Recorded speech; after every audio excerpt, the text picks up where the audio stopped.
The airport was alive with movement, people rushing past, suitcases rolling against the tiled floor, and voices blending into the constant hum of announcements. Flight 237 to Atlanta now boarding at Gate 12. The speaker crackled overhead. Ava Carter clutched her boarding pass tightly. At 16, this was her first time flying alone, and a mix of excitement and nervousness swirled in her stomach. She was heading to Atlanta to visit her grandmother, a trip she had been looking forward to for months. She walked onto the plane, dragging her carry-on behind her, and found her seat by the window. Taking a deep breath, she sat down, pulled out a book, and tried to relax. Across the aisle, a flight attendant named Linda Matthews watched her. Linda was a middle-aged woman with sharp eyes and a stiff posture. Something about Ava seemed to unsettle her. She frowned, glancing at the teenager again and again, as if waiting for her to do something suspicious. Ava, oblivious to Linda's gaze, flipped through the pages of her book. But Linda wasn't convinced. She leaned toward another crew member, whispering something in a hushed voice. Then, with a serious expression, she reached for the intercom and made a call to security. Hours later, as Ava stepped off the plane, she froze. A group of uniformed airport police officers stood at the gate, waiting. Their eyes locked onto her. Confusion gripped her. What was going on? The airport was a sea of movement, travelers rushing to their gates, families reuniting with warm embraces, business people pacing with phones pressed to their ears. The air smelled of coffee and luggage leather, and the hum of conversations mixed with the robotic voice of security announcements overhead. Ava stepped off the plane, pulling her backpack over her shoulder. She had been excited just moments ago, ready to stretch her legs and finally see her grandmother, but as soon as she looked up, her breath caught in her throat. A group of uniformed police officers stood a few feet away, their expressions serious. Their eyes were fixed on her. The bright airport lights suddenly felt harsh. The space around her felt too open, yet somehow suffocating. She glanced around, hoping this was some misunderstanding. But the moment one of the officers stepped forward and said, "Miss Carter, we need to speak with you," a cold wave of fear crashed over her. What was happening? What had she done wrong? As Ava stepped onto the jet bridge, an officer held up a hand, stopping her. Confusion tightened in her chest. "Miss Carter?" one of them asked, his voice firm but not unkind. Ava nodded hesitantly. Beside the officers, Linda Matthews stood with her arms crossed, her expression cold and certain. The officer turned to her. "Ma'am, is this the girl?" Linda nodded. "Yes, she was acting suspiciously during the flight. I believe she might be using a stolen ticket." Ava's stomach dropped. "What? That's not true," Ava protested, her voice shaking. She reached into her bag with trembling fingers and pulled out her boarding pass and ID. "I have my ticket right here. It's mine. I didn't steal anything." One of the officers took the ticket and ID, glancing at them before exchanging a look with his colleague.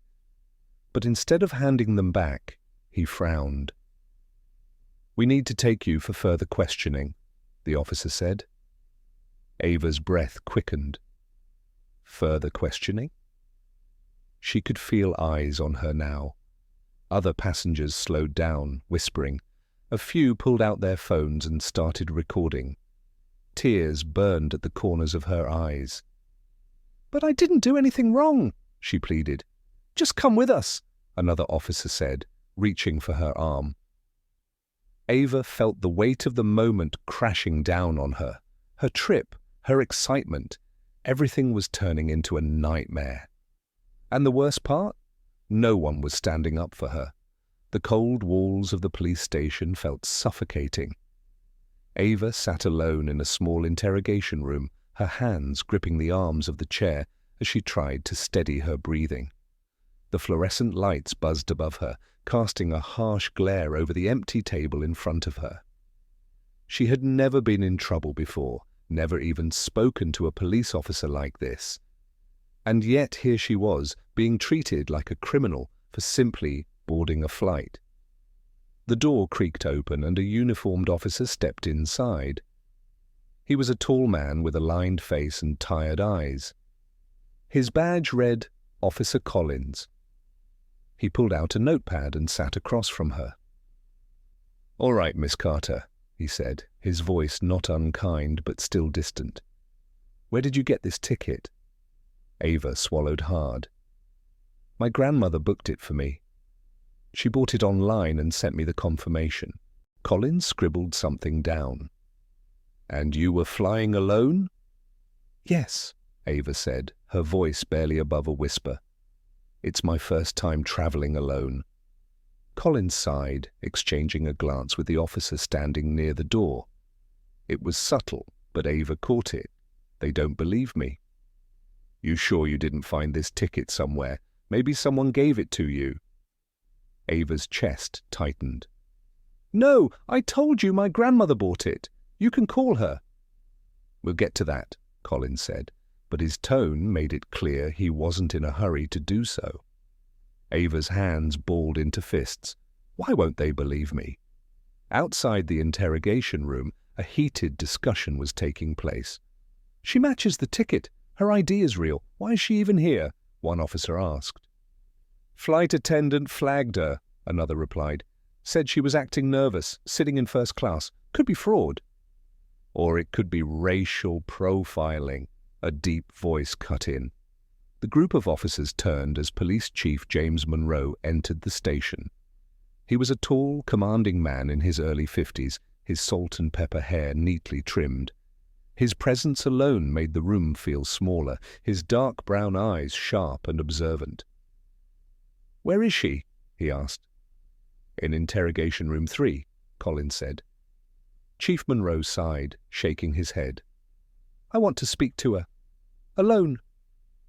The door to the interrogation room opened, and Ava's heart leaped. But instead of another skeptical officer, a tall man with a calm but authoritative presence stepped inside. He didn't look at her like she was guilty. He didn't look at her like she was a problem. He simply sat down, folded his hands on the table and said, "Tell me everything." Ava hesitated at first. Was this another trick? Another officer pretending to listen but already assuming she was lying? But something in his eyes told her the truth.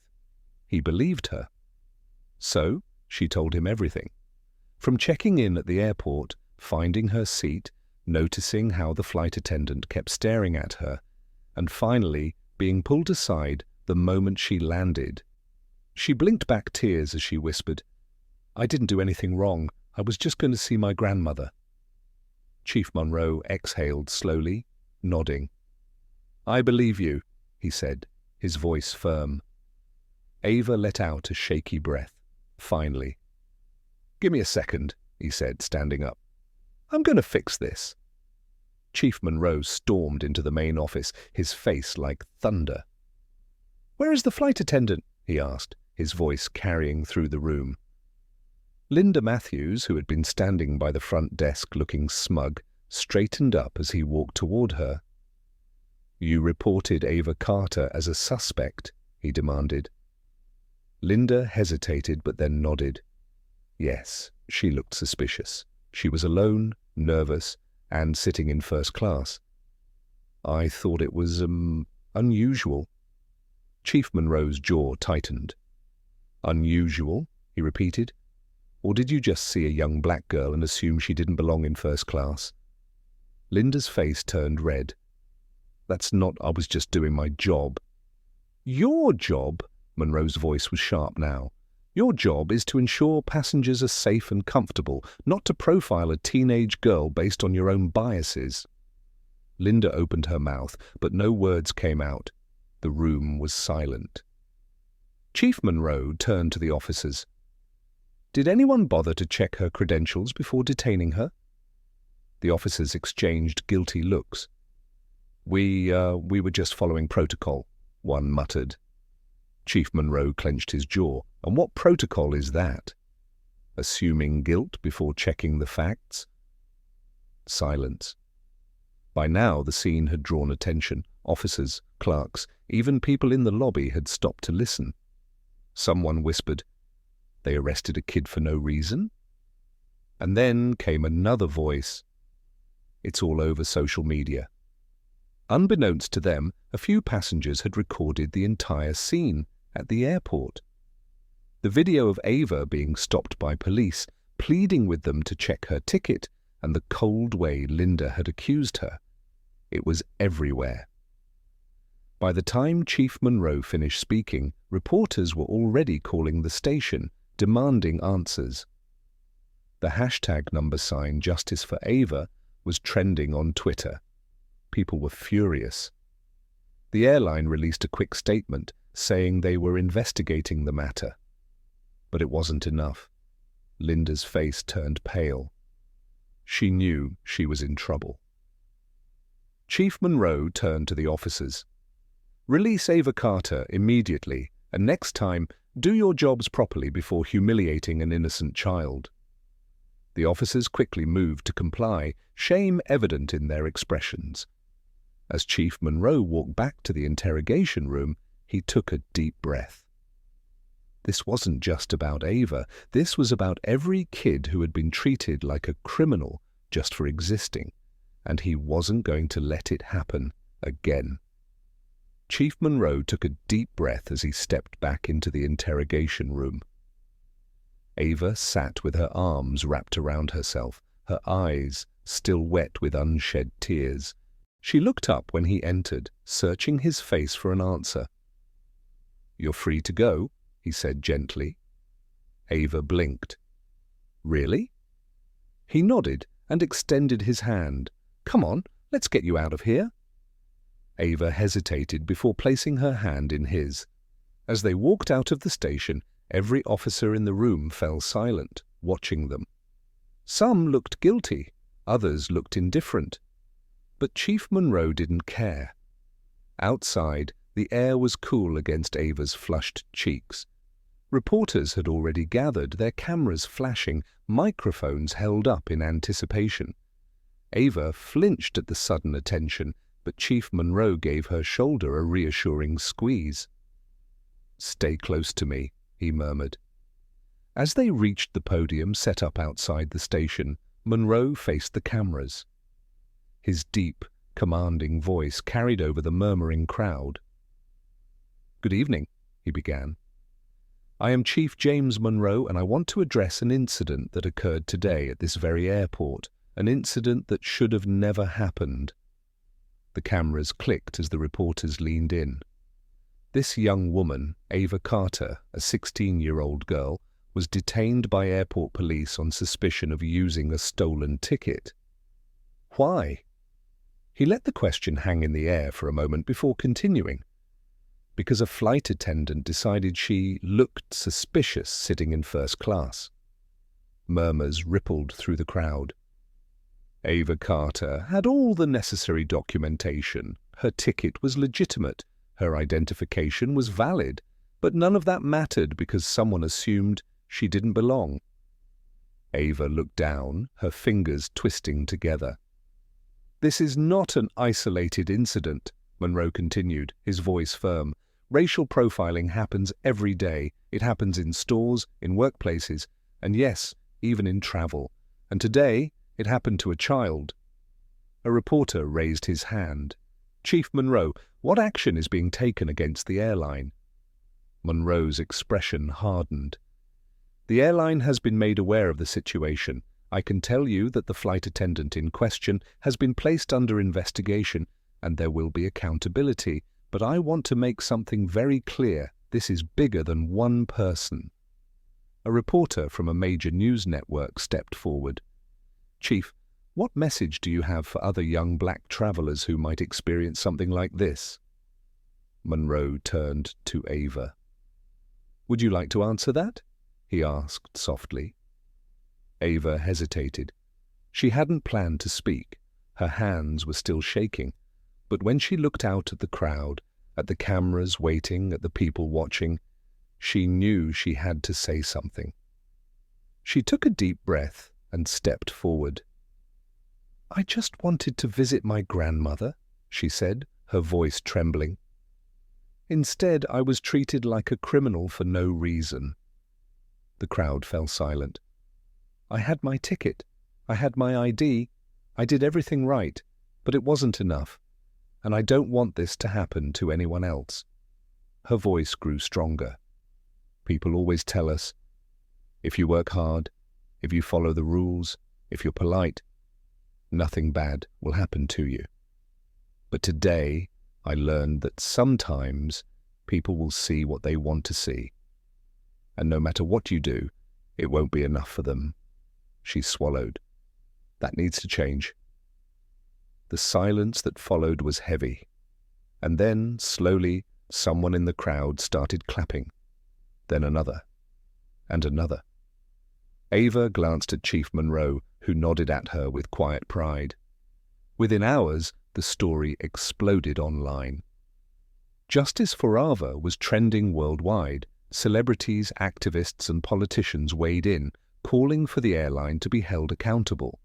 The airline scrambled to control the damage. By the next morning, they issued a public apology, stating they would implement mandatory racial bias training for all employees. Linda Matthews, the flight attendant who started it all, was placed under official investigation. The airline faced mounting pressure to fire her, and while they initially resisted, the growing outrage left them with no choice. But for Ava, the biggest change wasn't in the airline's response. It was in how people reacted. Strangers reached out to her, sharing their own experiences of racial profiling. Schools and organizations invited her to speak. She realized that her story had become a voice for others who had been silenced for too long. A few days later, Chief Monroe released a statement. "This incident is not just about one girl or one flight attendant. It is about a system that allows these injustices to happen over and over again. It is about challenging those systems and demanding better. Today, Ava Carter's voice was heard. Tomorrow, we must make sure many more are heard as well." And with that, the world began to listen. As the press conference ended, Ava let out a shaky breath. The weight of the day still pressed on her, but for the first time since stepping off that plane, she felt like she could breathe. Chief Monroe placed a reassuring hand on her shoulder. "You did good, kid," he said. Ava gave a small, tired smile. "Can I call my grandmother now?" Monroe nodded, handing her his phone. "Go ahead." Ava's hands trembled as she dialed the number. The phone barely rang before a familiar, warm voice answered. "Ava? Sweetheart, are you okay?" Tears welled up in her eyes at the sound of her grandmother's voice. "I'm okay, Grandma. I don't know what happened." Her voice cracked. "They thought I stole my ticket." Her grandmother's voice was firm, but full of love. "Baby, you hold your head high. You didn't do anything wrong." Ava wiped her eyes. "I know." Monroe gave her a moment before gently patting her back. "Come on, let's get you to your flight. This time, no one's going to stop you." As they walked back through the airport, Ava noticed something surprising. People were looking at her, but not with suspicion, with recognition. A woman at a nearby coffee shop gave her a nod of encouragement. A businessman waiting by his gate offered a small, respectful clap. A group of teenagers whispered to each other before one of them finally said, "You're Ava Carter, right? From the video?" Ava hesitated before nodding. "That was messed up what they did to you," the girl said. "I'm glad you spoke up." Ava didn't know what to say.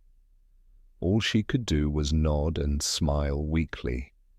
Meanwhile, news broke that Linda Matthews had been suspended pending investigation. The airline, under intense scrutiny, announced that they were reviewing their policies and implementing mandatory racial bias training. For some, it was too little, too late. But for others, it was a step in the right direction. Before Ava boarded her flight, Chief Monroe pulled her aside one last time. "You have a voice, Ava," he said, "and now people are listening. Don't be afraid to use it." Ava met his eyes, and for the first time that day, she felt something other than fear. She felt strong. Ava's life changed after that day. What had started as a terrifying experience turned into something much bigger, a movement for change. Her story continued to gain attention, not just on social media, but in national conversations about racial profiling in travel. News stations invited her for interviews, activists reached out to show their support, and organizations fighting against discrimination asked her to share her experience. At first, the idea of speaking out felt overwhelming. But then she remembered what Chief Monroe had told her. "You have a voice, and now people are listening." With his encouragement, she began attending events, speaking on panels, and even visiting schools to talk about what had happened to her. She realized that her story could help prevent the same thing from happening to others. Chief Monroe stayed in touch, guiding her whenever she needed advice. He saw something in her, a leader in the making. "Have you ever thought about studying law or civil rights work?" he asked one day. Ava had never considered it before, but now she was thinking about it. Meanwhile, the airline, under pressure from the public, announced new policies to prevent racial profiling. All employees were required to undergo racial bias training, and they introduced stronger accountability measures for cases like Ava's. People saw what had happened to Ava and how she fought back. And most importantly, they saw that speaking up mattered. As she stood in front of a crowd at a youth leadership summit months later, she took a deep breath and said, "I never thought something like this would happen to me. But now I know my voice matters." Ava's wrongful detainment highlights the reality of racial profiling, how baseless assumptions can turn an innocent moment into a traumatic experience. The flight attendant's decision to call security wasn't based on any real evidence, but rather on an unconscious bias. Through Chief Monroe's intervention, the story shows the importance of challenging these prejudices and demanding justice for those unfairly targeted. Ava's journey is one of strength. Despite the humiliation, fear, and confusion, she refuses to let the situation define her. Even when she is scared and unsure, she speaks up. Her resilience turns a painful moment into an opportunity to create awareness and spark change. Chief Monroe represents what leadership should look like, someone who uses his position not to defend wrongdoing but to correct it. His ability to recognize injustice and act swiftly demonstrates how those in power can be a force for good when they stand against systemic issues instead of ignoring them. Ava's experience doesn't just impact her, it starts a larger conversation about racial discrimination in air travel and beyond. Her story goes viral, pressuring airlines to change policies, sparking discussions about bias, and inspiring people to speak up when they witness injustice.